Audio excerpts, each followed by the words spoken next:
I've dissed on the Hobbit movies a lot over the years, like a lot, and there's a few reasons for that. One, of course, is the movies themselves are bloated, messy, and willed into being by the greed of a studio rather than any genuine inspiration. Part of it is just in general, I don't like Peter Jackson as director. The first three Lord of the Rings movies are classics, but his style, his terrible pacing, they just don't do it for me in any of his other work. And to top it all off, I don't really like Tolkien. I'm a C.S. Lewis guy. While the world of Middle Earth is interesting, I always thought Tolkien wasn't a great novelist, and I know a guy who puts out the books I do, ragging on one of the most beloved writers of all time, is probably pretty ironic, but still.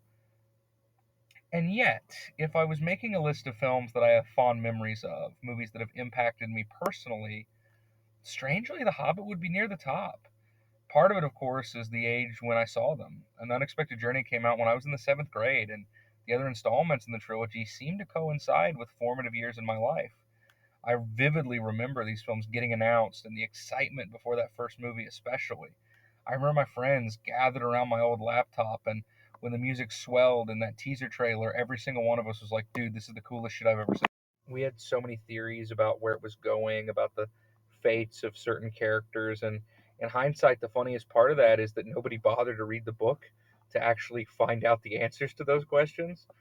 Every piece of news was an event, and when they changed the title of the third movie to Battle of the Five Armies, it was about the closest thing to controversial any of us had ever discussed before. And going to those movies every December became a communal thing for my friends.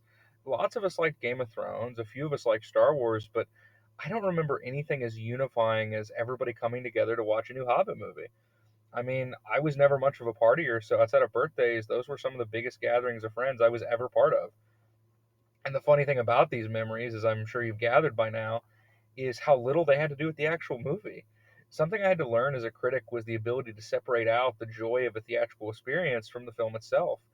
Going to the movies is fun. Going to the movies with the boys is euphoric. But that was fundamentally removed from what we were watching, and I don't think I ever would have picked up that skill if I hadn't gone through that. Did I really give a shit about the exploits of Bilbo and company, or did I just want to spend time with a bunch of really awesome people? In hindsight, the answer's obvious, right? Even scenes are difficult to separate. For example, I can't think of the spider sequence in Desolation of Smaug without thinking about what happened in the theater. Those two moments are linked forever in my mind. So, one of our friends, who I'm not going to name here, was deathly afraid of spiders. I'm not sure if he still is, to be honest, but Mr. Babomber, the friend that I've collaborated with a few times, he knew this. And so our buddy was sitting in front of us, and Mr. Babomber looked at me and was like, watch this, and drummed his fingers on our friend's neck during the spider scene. The guy shot forward so fast, he smacked his head into the chair in front of him. It was the funniest fucking thing I ever saw at the time.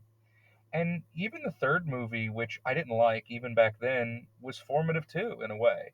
It wasn't the first time I'd ever been let down, but it was that idea that even a strong foundation still won't succeed if you don't do the work. I remember being invested in those characters in the first two movies and being really unsatisfied with where they went, but it was a cautionary tale, not just as a critic to expect things of movies, but also as a writer. I don't think I would have learned that lesson either if I hadn't watched those movies. And the other crazy thing about our friend group with regards to anybody else is we all had YouTube channels. Even at this point in our life, which think about how crazy that is. I mean, we were at a period where earnestly held beliefs could become cringe to the point of socially unacceptable within 2 weeks. It's why it's so hard to find any of our old content. We were all so self-conscious, scrubbing it from the internet. But in hindsight, YouTube was our photo album. I mean, some of these memories are only documented in these videos we did together. And that's special, at least to me. So, look, I guess I just wanted to come on here and reminisce a bit about times gone by. The Hobbit films are not very good now, and they weren't then either, and yet some of the fondest memories of my life are somehow tied to them. Is this some sort of really deep point? Not really, but I thought it was a funny thing to think about. Anyway, this is T Quentin 1, signing out. You are surrounded.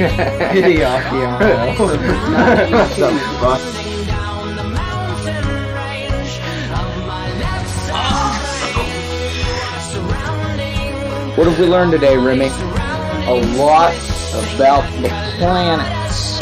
They come from outer space.